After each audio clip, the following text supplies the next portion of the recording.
tema de este tiempo vamos a estar considerando la majestad del Rey. Justamente lo que estuvimos ahí entonando, cantando, la majestad del Rey Jesucristo, y vamos a ver un poco lo que es un cuadro del reino venidero, su segunda venida. Así que vamos a ir al texto que vamos a considerar. Son 13 versículos del capítulo 17 de Mateo 17. Si me acompañan ahí con la lectura. ¿Ya lo tienen, hermanos? Allí también en casa, ahí poder estar estudiando. Les mandamos un cordial saludo a los que se conectan en diferentes lugares en sus casas. Dice así la palabra de Dios: 6 días después, Jesús tomó a Pedro, a Jacobo y a Juan su hermano, y los llevó aparte a un monte alto, y se transfiguró delante de ellos, y resplandeció su rostro como el sol, y sus vestidos se hicieron blancos como la luz. Y aquí les aparecieron Moisés y Elías hablando con él. Entonces Pedro dijo a Jesús: Señor, bueno es para nosotros que estemos aquí. Si quieres, es importante declaración. Y la semana pasada estuvimos considerando con el hermano Joe acerca de lo que es esa decisión de Jesús firme de a partir de ahí ir comenzando a ir a Jerusalén, donde Jesús estaba anunciando que él iba a padecer, morir, pero también iba a resucitar. Era una decisión firme de Jesús de ir hacia ese lugar, y él sabía que él iba a padecer. Él sabía que él iba a cumplir un propósito por el cual él había venido a este mundo.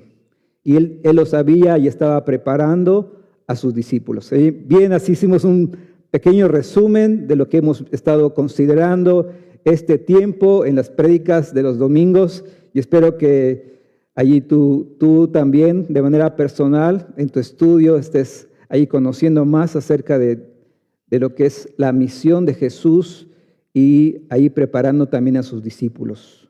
Y bien, llegamos a la parte de la Biblia que es conocida como la transfiguración.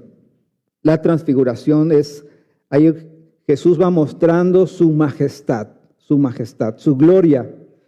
Y Él es Rey de reyes y Señor de señores. Y Él ahí, a un grupo muy pequeño, a un grupo seleccionado, Él va a mostrar su gloria. Un escritor, teólogo, Warren Wiersbe, dijo lo siguiente de la transfiguración de Cristo, que es uno de los acontecimientos clave en su ministerio terrenal. Esta fue la única ocasión en que su gloria, velada en carne humana, se dejó ver. Si bien en los milagros de Jesús habían destellos de su poder, de su grandeza, pero en ningún momento se dejó ver su gloria. Y bueno, considerando este texto, la verdad, hermanos, no ha sido algo fácil ahí considerar. Desde que ahí me dieron este tema, he estado orando, buscando a Dios, estudiando el pasaje, pero realmente no ha sido fácil. Pero bueno, ¿cómo podemos interpretar esta porción de la Escritura? Y bueno, vamos a estudiar 3 cosas importantes que espero que se nos queden en nuestra mente y en nuestro corazón. La primera es desde la perspectiva del pueblo de Dios, del pueblo judío, desde la expectativa, cómo los judíos esperaban a su Mesías. Y en un comentario de un estudio del hermano Daniel Kendall, un importante misionero y pastor de ascendencia judía, dice lo siguiente. Él escribió especialmente a los, Mateo es escrito especialmente a los judíos, y confirma una y otra vez que Jesús es el Mesías prometido en las profecías del Antiguo Testamento. Hay muchas referencias en las profecías y su cumplimiento en Cristo Jesús. También Mateo es sistemático, pero no cronológico en su presentación, o sea, en el libro. Tiene muchos discursos de Cristo, como lo vemos en el Sermón del Monte, como lo vemos en el capítulo 13 y 14 y 15, y también en el capítulo 24 y 25, y también presenta milagros y parábolas en grupos. Cristo es la persona central con dos propósitos: redimir al hombre de su pecado y vencer sobre el reino de Satanás. Ahí vemos un cuadro de la comparación de los 4 evangelios. Mateo es escrito o Jesús presentado como el rey, es escrito a los judíos y el método es una síntesis. El evangelio de Marcos es presentado a Jesús como el siervo, es presentado hacia los romanos y es cronológico. Lucas es presentado a Jesús como el Hijo de Dios, es escrito a los griegos y es histórico. Y Juan es presentado a Jesús como el Hijo de Dios y es un evangelio universal y es un método teológico. Va presentando a Jesús como el Hijo de Dios. Y dice aquí en uno de los versículos, considerando la expectativa del pueblo de Dios, dice en el Salmo 67:1, dice: Dios tenga misericordia de nosotros y nos bendiga, haga resplandecer su rostro sobre nosotros. Selah, Selah. Y vamos a considerar allí un grupo de salmos, pero estos no son los únicos. Vamos a considerar algunos y algunos versículos, pero hay más porciones en los salmos que expresan la expectativa del pueblo judío, del pueblo de Israel. Vamos a considerar el Salmo 45, versículos 6 y versículos 7. Acompáñenme allá a considerar esos versículos.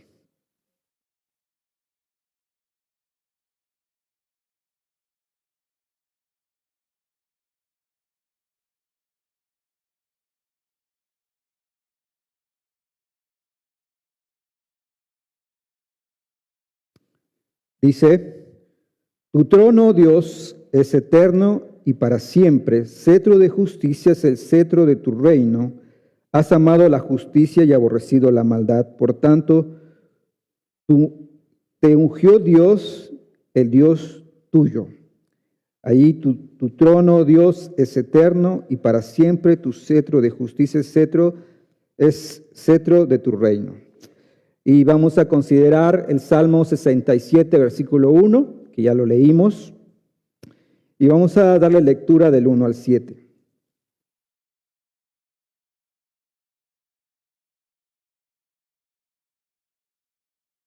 Dios tenga misericordia de nosotros y nos bendiga, haga resplandecer su rostro sobre nosotros, para que sea conocido en la tierra tu camino, en todas las naciones tu salvación. Te alaben los pueblos, oh Dios, todos los pueblos te alaben. Alégrense y gócense las naciones, porque tú juzgarás a los pueblos con equidad y pastorearás las naciones en la tierra. Te alaben los pueblos, oh Dios, todos los pueblos te alaben. La tierra dará su fruto, nos bendecirá Dios, el Dios nuestro. Bendíganos Dios y témanlo todos los términos de la tierra. Ya bueno, aquí en la expectativa del pueblo de Israel, cuando Jesús vino, ellos pensaban que Él venía para juzgar como rey, que se iba a establecer el reino, pero Él venía, y hay dos formas de mirarlo aquí en este salmo, y cómo Dios se va presentando hacia el pueblo de Israel como pastor. Y vemos que en su primera venida Jesús dijo que era el pastor, ¿no? Su vida daba por las ovejas, ¿no? Yo soy el pastor, ¿no? El pastor del Salmo 23. Y también se va presentando aquí como el juez, y porque dice, porque juzgarás a los pueblos con equidad. Vemos aquí que habían dos formas, ¿no? O dos maneras de mirar esta venida, ¿no? Para los judíos, ellos esperaban al juez que iba a juzgar hacia el pueblo, que ellos estaban siendo oprimidos por los romanos, y ellos esperaban que se estableciese el reino. Salmo 68, versículos 1 al 4 y 33.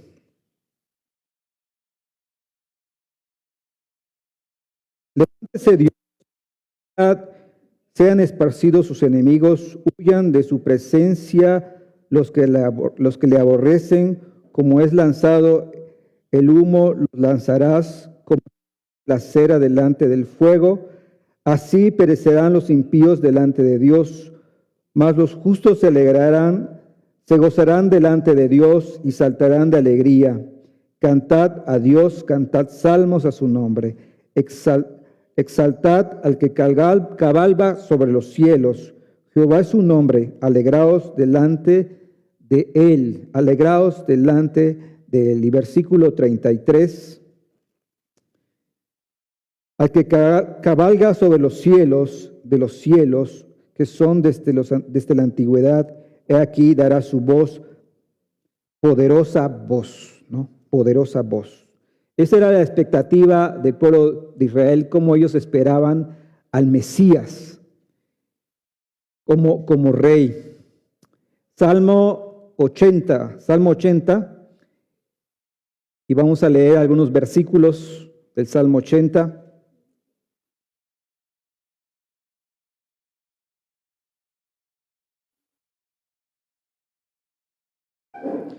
Versículo 1 al 3. Oh pastor de Israel, escucha, tú que pastoreas como a ovejas a José, que estás entre querubines, resplandece, despierta tu poder delante de Efraín, de Benjamín y de Manasés, y ven a salvarnos. Oh Dios, restáuranos, haz resplandecer tu rostro y seremos salvos. Y versículo 7. Oh Dios de los ejércitos, restáuranos, haz resplandecer tu rostro y seremos salvos. Y versículo 14. Oh Dios de los ejércitos, vuelve ahora, mira desde los cielos y considera y visita esta viña. Esa viña hablando del pueblo de Israel, ¿no? Versículo 17. Sea tu mano sobre el varón de tu diestra, sobre el hijo de hombre que para ti afirmaste. Y versículo 19. Oh Jehová, Dios de los ejércitos, restáuranos, haz resplandecer tu rostro y seremos salvos. ¿Ves? Una y otra vez, ahí el pueblo de Dios, a través de este salmo, ellos imploraban la presencia de Dios, quisiese resplandecer su rostro sobre su pueblo, sobre su nación. Y vemos ahí que Pedro escribió y dice así lo siguiente: porque no nos hemos dado a conocer el poder y la venida de nuestro Señor Jesucristo siguiendo fábulas artificiosas, sino como habiendo visto con nuestros propios ojos su majestad. Pues cuando Él recibió de Dios Padre y honra y gloria, fue enviada desde la magnífica gloria una voz que decía: Este es mi Hijo amado, en el cual tengo complacencia, y nosotros oímos la voz enviada desde el cielo cuando estábamos con Él en el monte santo, en el monte santo. Vemos ahí que tres de sus discípulos tuvieron el privilegio de mirar esa gloria y de estar en ese monte y contemplar ahí la gloria de Jesús, ¿no? Se hizo resplandecer su gloria, esa gloria que fue velada.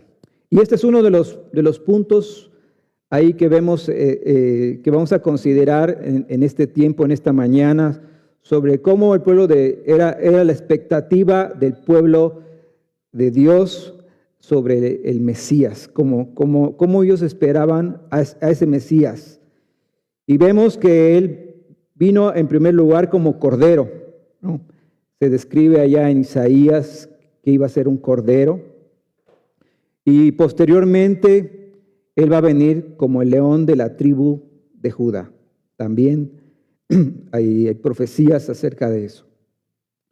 Y en segundo lugar, ahora vamos a considerar el texto que nos toca ahí, que hemos estado leyendo, el texto bíblico, ¿no? La exégesis del texto. Dice ahí Mateo 16, 28, de cierto os digo que hay algunos de los que están aquí que no gustarán la muerte hasta que hayan visto al Hijo del Hombre viniendo en su reino. Y versículo de Mateo capítulo 17, versículo 1, dice 6 días después, Jesús tomó a Pedro, a Jacobo y a Juan, su hermano, y los llevó aparte a un monte alto, Y vamos a considerar 3 cosas de la transfiguración. En primer lugar, lo que fue el suceso de la transfiguración. Y este hecho se presenta como una serie de acontecimientos que van sucediendo una tras otra. Y este suceso de acontecimientos, bueno, la Reina Valera omite una palabra ahí antes de comenzar la porción, es la conjunción y, que es en griego es kai, que une las últimas palabras del versículo 16. Diría algo así, y 6 días después de lo que Jesús estaba diciendo, que habían algunos de ellos que no iban a morir sin que ellos vean el reino de Dios viniendo. La mejor traducción es después de 6 días, Entonces, después de 6 días, Jesús se transfiguró. Después de que Jesús dijo que iban a haber algunos que no iban a gustar la muerte hasta que ellos vean al Hijo del Hombre viniendo en su reino. Así que ellos iban a ver un anticipo de esa majestad del Rey.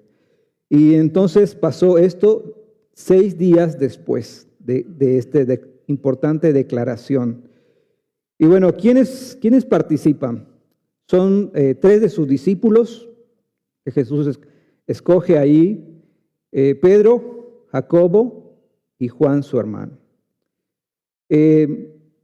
¿Por qué 3? Quizás, bueno, en los evangelios hubieron varios momentos que Jesús también toma a estos 3. Aparte de aquí, uno fue cuando resucitó a la hija de Jairo, y ellos también acompañan a Jesús para ser testigos de esa resurrección. También Jesús toma a esos 3 para acompañarlos cuando justo previo a que lo arresten en el monte de Getsemaní, Él toma a ellos 3 para que lo acompañen a orar. No se dice por qué, pero era un grupo selecto. Quizás podemos especular que Jesús tomó a Pedro porque él hizo esa importante declaración de que Jesús era el Cristo, el Hijo del Dios viviente. Quizás podemos decir que Juan porque tardó más tiempo, o quizás porque Jacobo fue el primer mártir, pero no dice la Escritura específicamente por qué los toma. Pero él tomó un grupo de esos 3 hombres y los llevó a un lugar aparte. Y quizás decir sería especular, porque no dice la palabra de Dios, ¿verdad? Pero, ¿por qué ellos 3? Porque de acuerdo a la ley de Moisés, todo asunto se resolvía en testimonio de 2 o 3 testigos. Ahí lo vemos en Deuteronomio capítulo 17, versículo 6 y versículo 19 y versículo 15, y también en Números capítulo 35 y versículo 30. Y este tenía que ver con relación a cualquier asunto que implicara haya una denuncia pública o una situación de un juicio con relación a una persona que debía morir o no. Y tenía que haber dos o tres testigos. Y era importante este acontecimiento que fue único en el ministerio de Jesús y clave, la importancia de los testigos. Vemos que después escribió Pedro acerca de que él vio y estuvo allí en el Monte Santo. Y también Juan lo declara allí, que nosotros estuvimos allí, comimos con él, estuvimos allí, lo palparon, lo vieron, lo tocaron y vieron a Jesús, ¿no? Entonces, ellos fueron testigos de ver la majestad de Jesús, la gloria de Jesús. ¿Y por qué los lleva? Dice la Biblia, el pasaje, que Él los llevó a un monte y fue a orar. ¿Pero por qué los lleva? Para que vieran de manera anticipada la gloria y majestad, ya que preparaba a sus discípulos para la conclusión de su vida y su obra terrenal. Ya Jesús venía diciendo una y otra vez que Él iba a padecer, que Él iba a ir a Jerusalén, iba a padecer por la gente, y que iba a ser entregado y después iba a resucitar. Ya Jesús venía diciéndoles a sus discípulos que le iba a pasar eso. Entonces Él venía preparando a sus discípulos. ¿En dónde sucede? Y vemos que dice el versículo de Lucas capítulo 9, 28, aconteció como 8 días después de estas palabras, que tomó a Pedro, a Jacobo y a Juan y subió al monte a orar.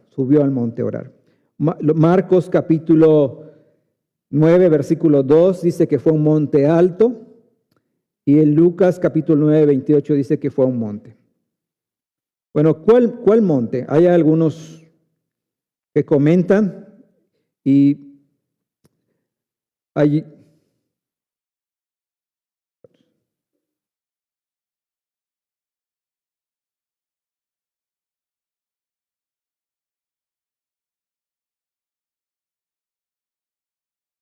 A ver si se ve.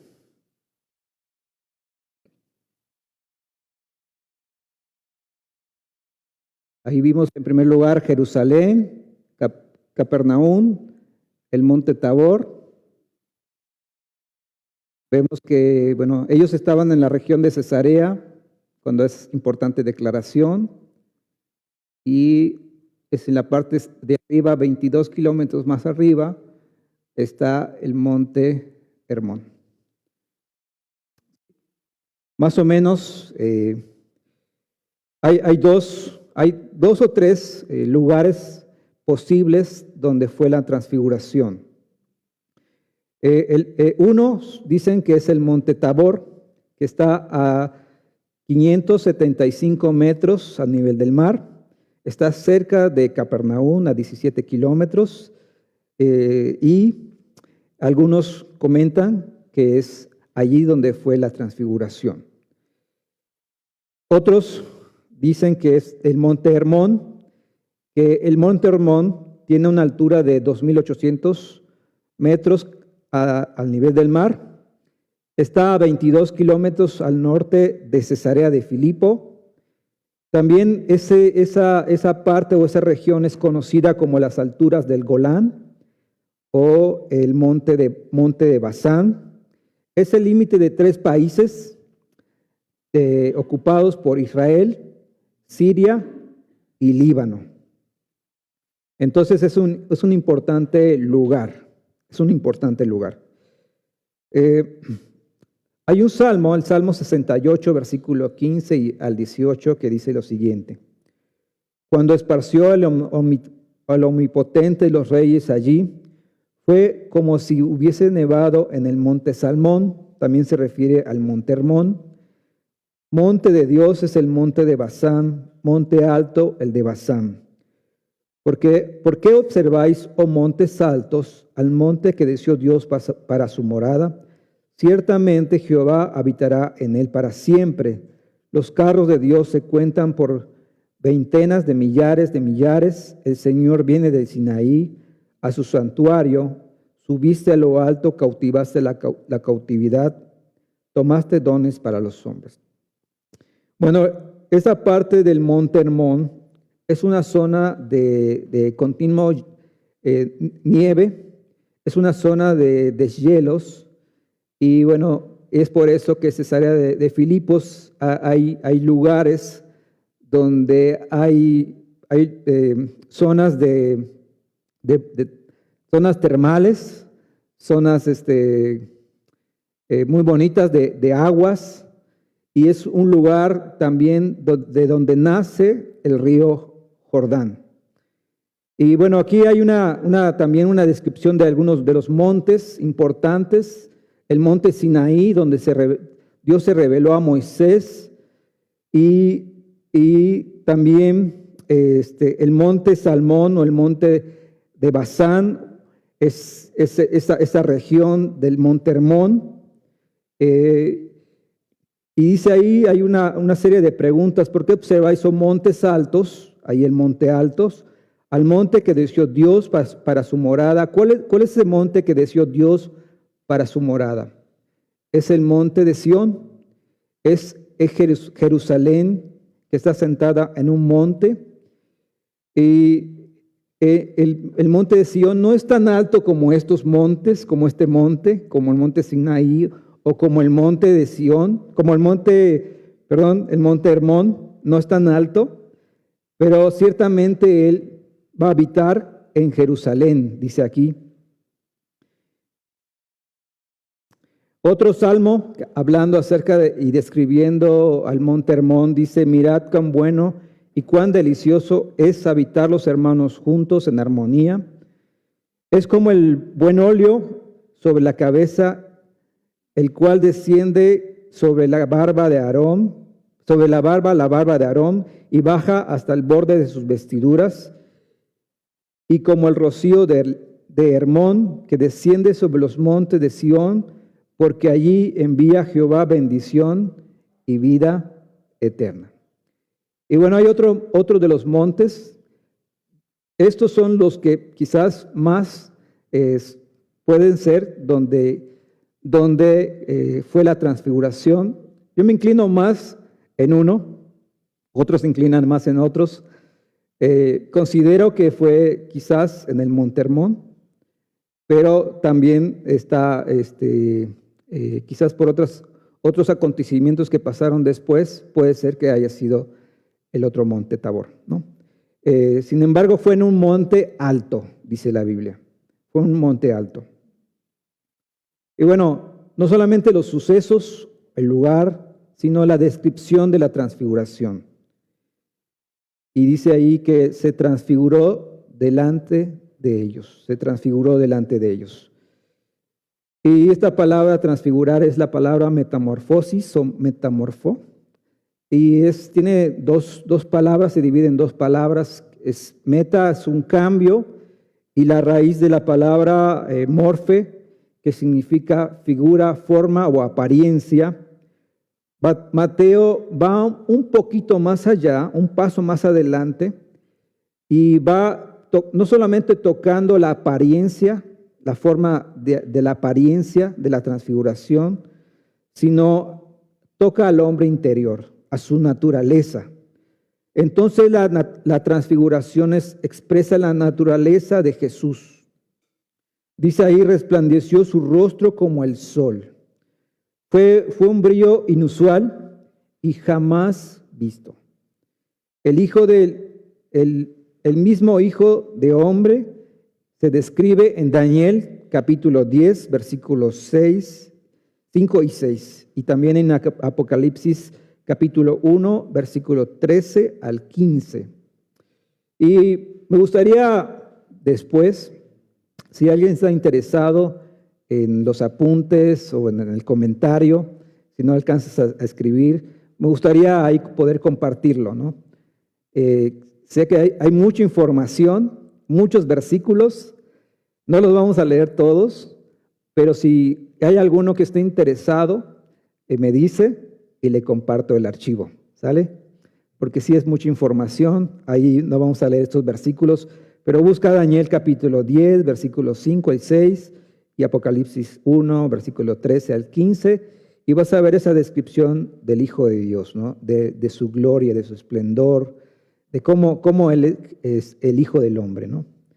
Que describe Daniel y que describe Juan en Apocalipsis. Dice ahí, los vestidos de Jesús adquirieron una espléndida apariencia. Sus vestidos se hicieron blancos como la luz, blancos como la luz. Marcos capítulo 9, versículo 2 dice, y sus vestidos se volvieron resplandecientes, muy blancos como la nieve, tanto que ningún lavador en la tierra los puede hacer tan blancos. Esto es como un artículo de fondo, donde el autor coloca ahí sus comentarios, ¿no? Esto lo escribe Marcos, un comentario acerca de su apariencia exterior, ¿no? Dice Lucas capítulo 9, versículo 29, entre tanto que oraba, la apariencia de su rostro se hizo otra y su vestido blanco y resplandeciente, blanco y resplandeciente.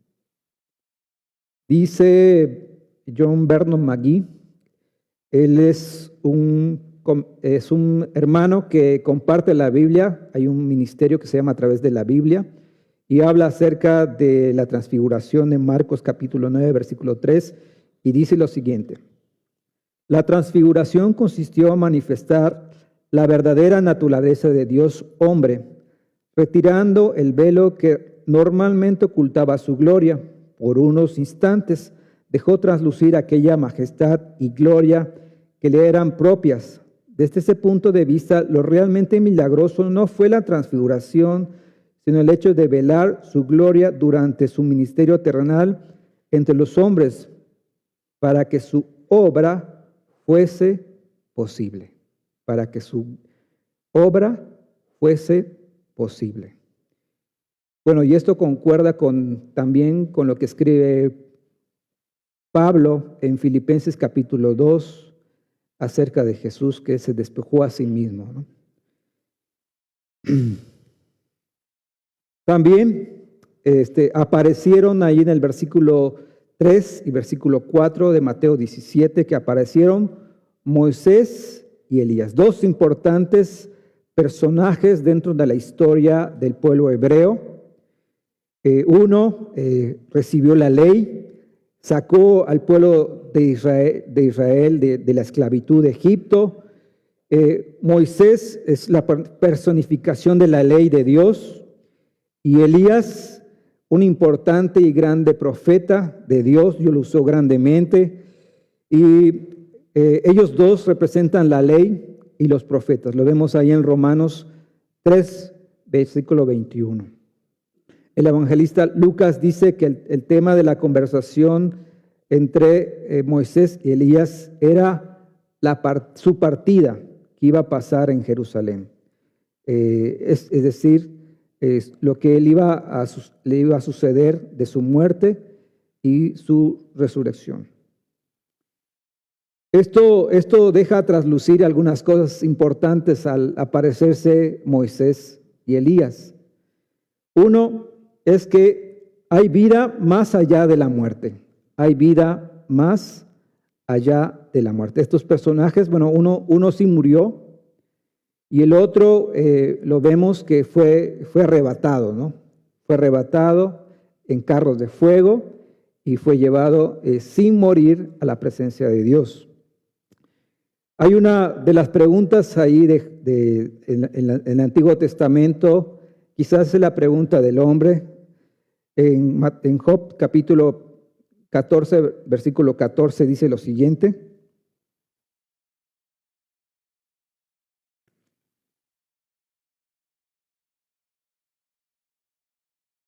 Si el hombre muriere, volverá a vivir. Todos los días de mi edad esperaré hasta que venga mi liberación, mi liberación. Y Job 19:25.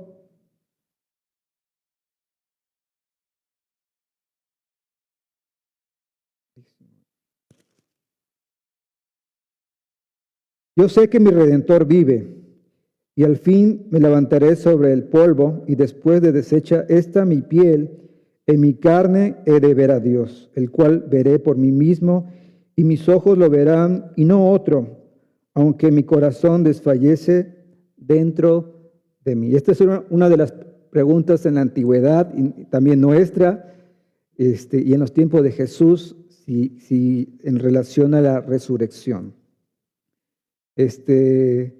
Hay vida más allá de la muerte, hay vida más allá de la muerte. Y la aparición de Moisés y Elías dan fe o dan certeza de esta verdad, ¿no? Que sí hay vida más allá de la muerte. O sea que no morimos y quedamos allá, ¿no? Sino que hay vida más allá de la muerte.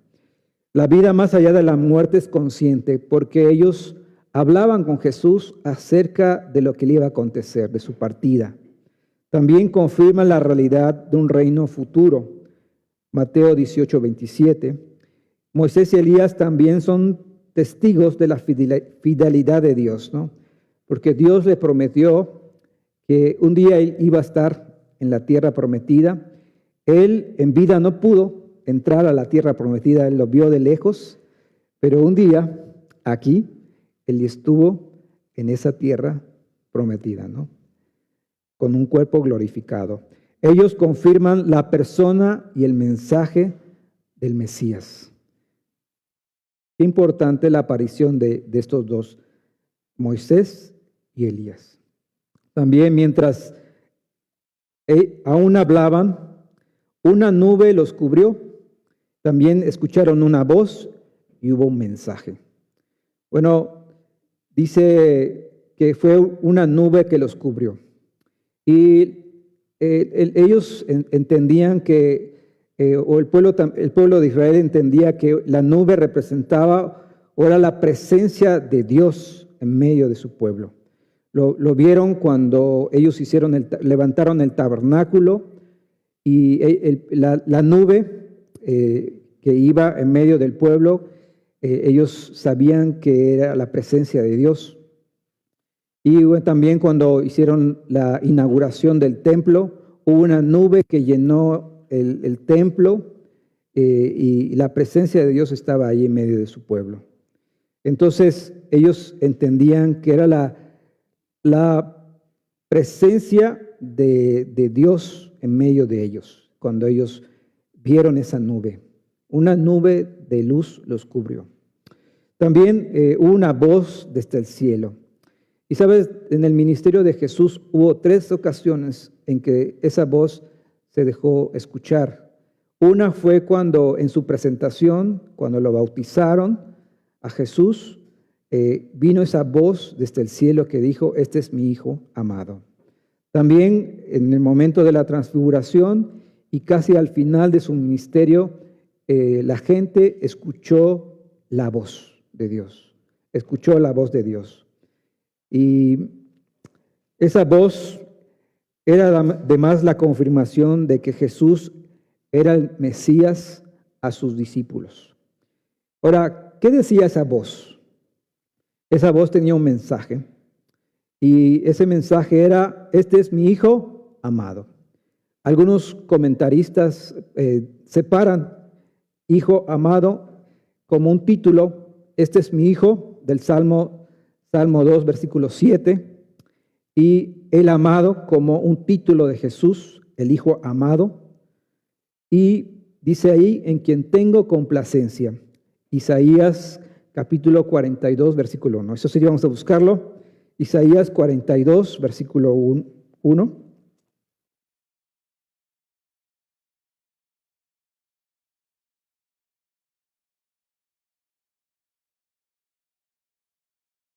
Dice: he aquí mi siervo, yo le sostendré, mi escogido, en quien mi alma tiene complacencia. He puesto sobre él mi espíritu, él traerá justicia a las naciones. Aquí vemos Isaías diciendo, he aquí mi siervo, yo le sostendré, mi escogido, en quien mi alma tiene complacencia. Y las mismas palabras lo vemos en la transfiguración de Jesús. Este es mi Hijo amado. Y también en quien tengo complacencia, a él oíd, a él oíd. Y también en el libro de Deuteronomio se escribe 18:18 que un día alguien se iba a levantar, ¿no? Como Moisés. Deuteronomios 18:18.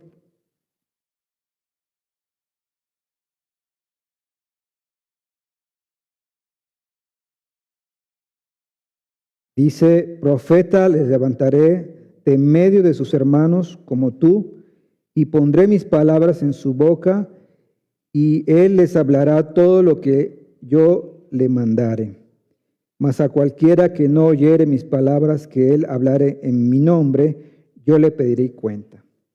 Vemos aquí que se escribe de que un día Dios iba a levantar a alguien como Moisés, ¿no? A alguien como Moisés. Y la voz de Dios, el mensaje, reitera que esa persona escogida era Jesús. Y finalmente dice que a él tenían que oír. A él tenían que oír. Entonces, por tanto, confirma que Jesús es la manifestación visible del Dios invisible. Del Dios invisible, del Dios hecho carne. Dice ahí, 1 Timoteo, que Dios fue manifestado en carne. Colosenses capítulo 1, versículo 15, dice que vamos a leerlo. Colosenses capítulo 1,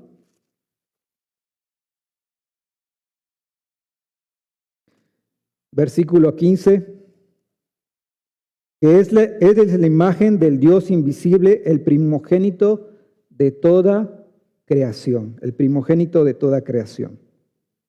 ¿Ves?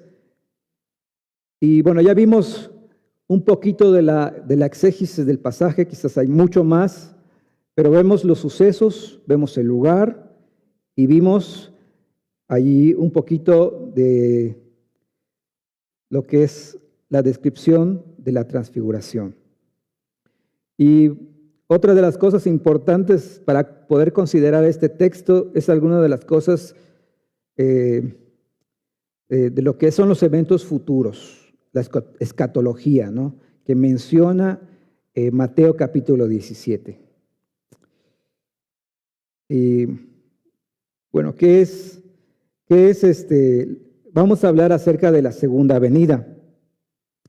Y la segunda venida es el clímax, o se centra un poquito, aunque son varios acontecimientos que van pasando, no solamente es un solo evento, sino son varios eventos que terminan con la venida del Señor Jesucristo a la tierra en Jerusalén.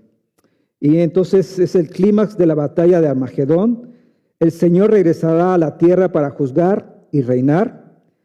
Su regreso se describe en Zacarías capítulo 14, versículo 1 al 11, en Mateo capítulo 24 y 25, en Apocalipsis capítulo 19, versículo 11 al versículo 16.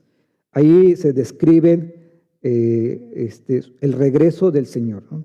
Aún Jesús habla de eso. Mateo capítulo 16, versículo 17, dice, porque el Hijo del Hombre vendrá en la gloria de su Padre con sus ángeles, y entonces pagará a cada uno conforme a sus obras. De cierto os digo que hay algunos de los que están aquí que no gustarán la muerte hasta que hayan visto al Hijo del Hombre viniendo en su reino. Viniendo en su reino.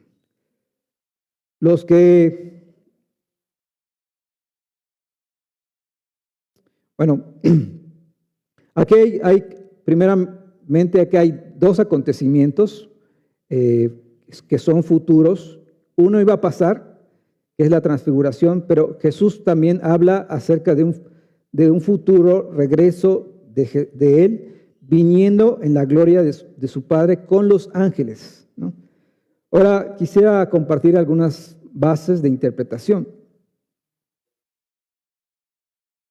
Para considerar los eventos futuros en la interpretación, tenemos que considerarlos de manera literal, así como se mencionan los nombres, los lugares, Jerusalén, los diferentes montes que existen en el río Jordán, el contexto, las palabras de manera literal y normal para poder considerar la interpretación, ¿no? Y también para considerar los eventos futuros tenemos que considerar importante dos cosas de los pactos de Dios con Abraham específicamente y con David. Recordemos un poquito que Dios llamó a un hombre para formar una gran nación. Ese hombre fue Abraham. Dios le prometió tres cosas: tierra, descendencia y bendición. Tierra, descendencia y bendición. Y recordemos un poquito que a David se le prometió que un hijo de su descendencia se iba a sentar en el trono para siempre. Y también acerca de la promesa de la esperanza de un rey futuro. Ese rey iba a ser, o es el Mesías, el cual se sentará en el trono de David, su padre. Lo vemos cuando el ángel le menciona a María que Jesús iba a ser ese que se iba a sentar en el trono de David, ¿no? En el trono de David.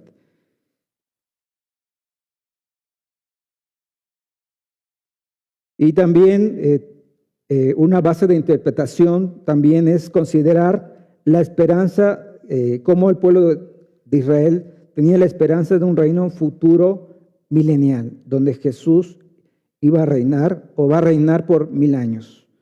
Esto lo vemos en los Salmos, escrito en los Salmos, en el libro de Daniel y también en las profecías, ¿no? De Isaías, Jeremías y otras profecías de profetas menores. Entonces es importante separar el versículo 27 y versículo 28 escatológicamente.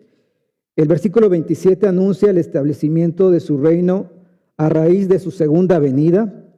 Revela que habrá un regreso en gloria de Jesús que vendrá a juzgar y reinar.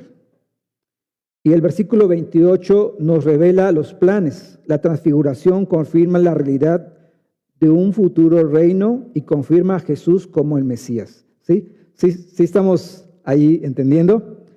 Son dos cosas ahí separadas.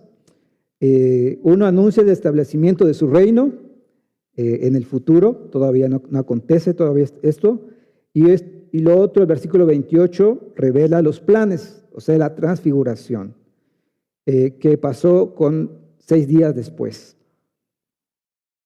Otro de los temas importantes que va a tratar estos versículos de Mateo capítulo 17 es acerca de la resurrección. Y hay un programa de resurrección. Dice Mateo capítulo 17, versículo 9, cuando descendieron del monte Jesús les mandó diciendo, no digáis a nadie la visión hasta que el Hijo del Hombre resucite de los muertos. Hasta que el Hijo del Hombre resucite de los muertos. En 1 Corintios capítulo 15, versículo 22 al 24 dice, porque así como en Adán todos mueren, también en Cristo todos serán vivificados, pero cada uno a su debido orden. Cristo las primicias, luego los que son de Cristo en su venida, luego el fin, cuando entregue el reino al Dios y Padre, cuando haya suprimido todo dominio y toda potencia, toda autoridad y toda potencia. Y esa palabra orden es una palabra militar. Es un orden militar, ¿no? Pero es un orden de posición, ¿no? Es un orden de posición y esto va de manera ordenada, ¿no? Ahí va dando, ¿quién resucita primero? Cristo. las primicias, luego los que son de Cristo. Y hay un orden en la resurrección, hay un programa profético de la resurrección.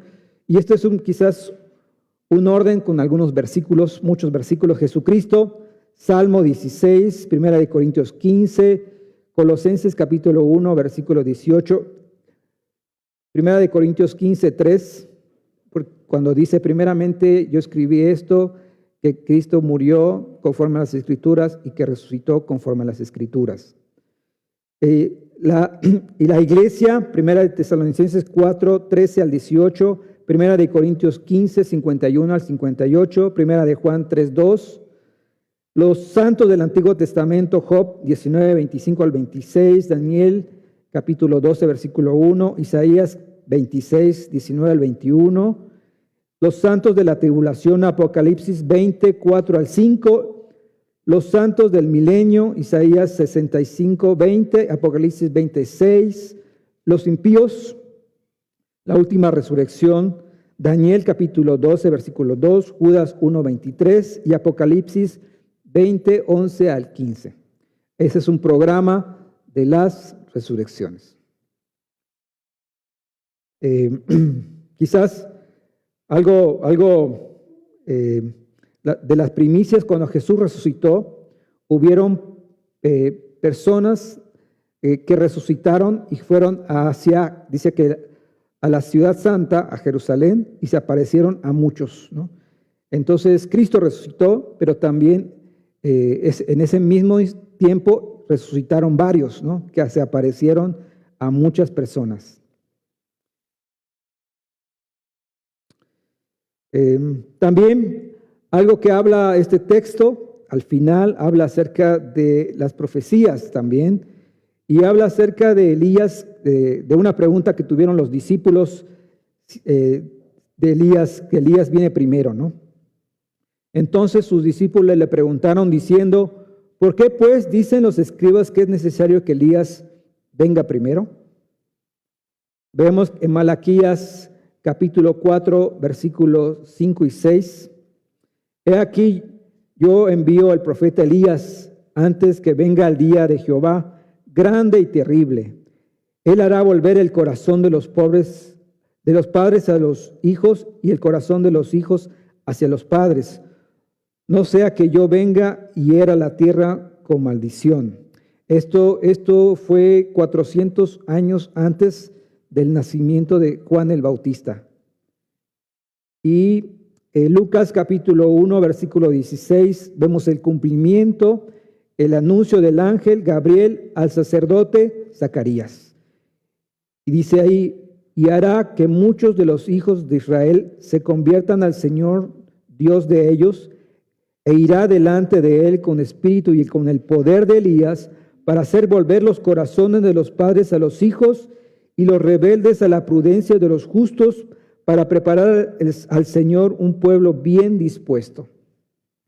Ahí vemos también en Mateo capítulo 11, versículo 3 y 14, que Jesús habla a la gente y dice lo siguiente, porque todos los profetas y la ley profetizaron hasta Juan, y si queréis recibirlo, él es aquel Elías que había de venir. Él es el Elías que había de venir.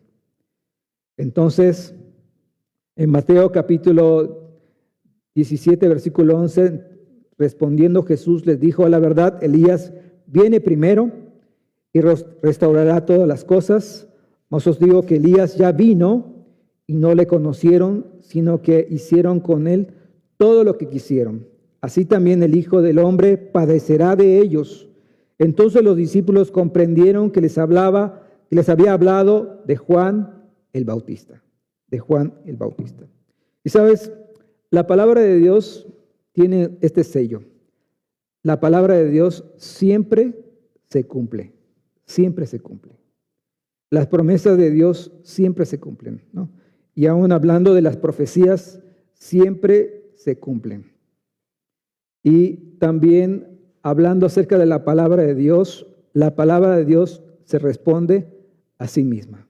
Se responde a sí misma. Vemos cómo Jesús va respondiendo a sus dudas de los discípulos pero cómo Jesús las va respondiendo con la misma palabra de Dios, ¿no? Con la misma palabra de Dios se responde la palabra, su palabra, ¿no? Pero tiene este sello, la palabra de Dios siempre se cumple. Y podemos confiar en sus promesas porque su palabra siempre se cumple. Bueno, algunos de los propósitos de la transfiguración, ahí como una conclusión de nuestro tema de este tiempo, en primer lugar era preparar al mediador y para enfrentarse con valor a la cruz y a lo que él iba a hacer de redención para nosotros y lo que iba a ser la expiación, el justo por los injustos, para llevarnos a Dios, ¿no? No iba a ser fácil, aún lo vemos en Getsemaní, pasa de mí esta copa, pero no se haga mi voluntad, sino la tuya, ¿no? Y como no iba a ser fácil, pero era preparar al mediador para pasar con valor esta amarga prueba, ¿no? Esta copa. También confirma la fe de los discípulos de que Jesús era el Mesías, ¿no? Poner de manifiesto la realeza de Cristo y también atestiguar de la realidad de un reino futuro. La presencia de los santos del Antiguo Testamento en la tierra con Cristo en un estado glorificado es la mayor verificación posible de las promesas del reino en el Antiguo Testamento, ¿no? También confirma a Jesús como el Mesías, en su perfecta humanidad y su perfecta deidad. Algunas reacciones ante este evento de los discípulos. Dice ahí que uno de los discípulos habló, fue Pedro, que dijo, yo pensé que era como una pregunta, ¿no? Pero es como una afirmación. Bueno, es que estemos aquí y hagamos 3 enramadas. Este era un evento que no iba a ser permanente, fue por un momento. Sin embargo, ellos no murieron al ver la gloria de Dios o escuchar la voz de Dios. Ellos no murieron al estar ahí cerca de la nube. Sin embargo, fue bueno que ellos fueran los testigos de su gloria, ¿no? Ellos hablaron. Ellos, al estar ahí ante la presencia de Dios, escuchar su voz, se postraron. Ellos tuvieron temor. Ellos también después de este evento, ellos preguntaron sobre lo de Elías, si Elías venía primero. Y también al final dice la Biblia que ellos comprendieron. Qué importante es ante las cosas que va revelando Dios, de su persona, de su palabra, de su plan profético, qué bueno es, preguntar a Dios, postrarnos a Dios, adorar, tener temor, preguntarle a Dios y también finalmente llegar a comprender lo que Dios quiere revelarnos a nuestras vidas. Y estas fueron algunas de las reacciones, ¿no?, que vemos aquí, que leímos en el capítulo 17. Y Mateo capítulo 17, versículo 7, entonces Jesús se acercó y los tocó y dijo, levantaos y no temáis.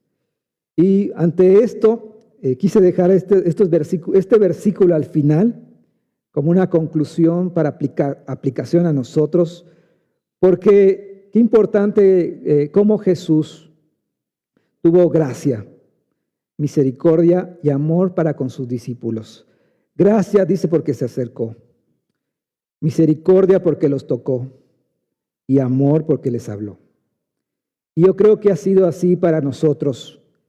Él viniendo a este mundo, haciéndose hombre, Él tuvo gracia.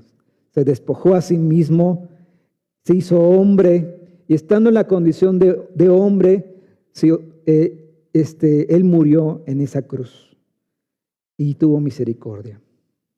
Y nos salvó, y resucitó, y nos amó. Y sabes, y Él derramó su sangre, su preciosa sangre por nosotros, para que Él,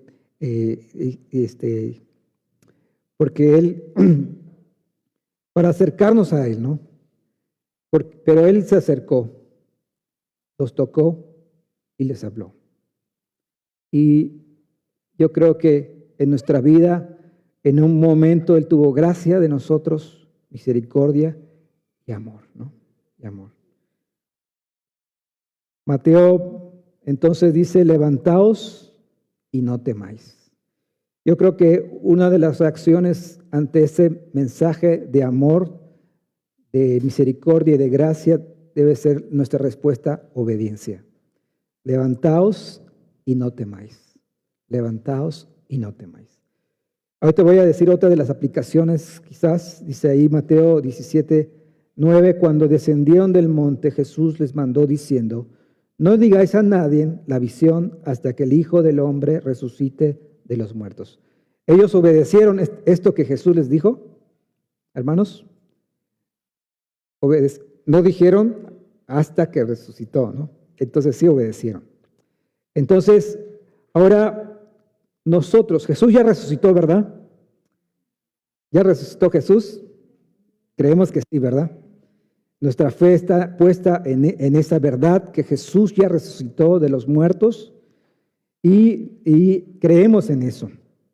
Entonces, la orden ahora es obediencia, pero no para callarnos, sino para proclamar esa verdad, que Jesús es el Hijo de Dios y que resucitó de los muertos. Ya no está esa restricción de que no debemos decir, sino sí debemos decir que Jesús ya resucitó de los muertos. Amén, hermanos.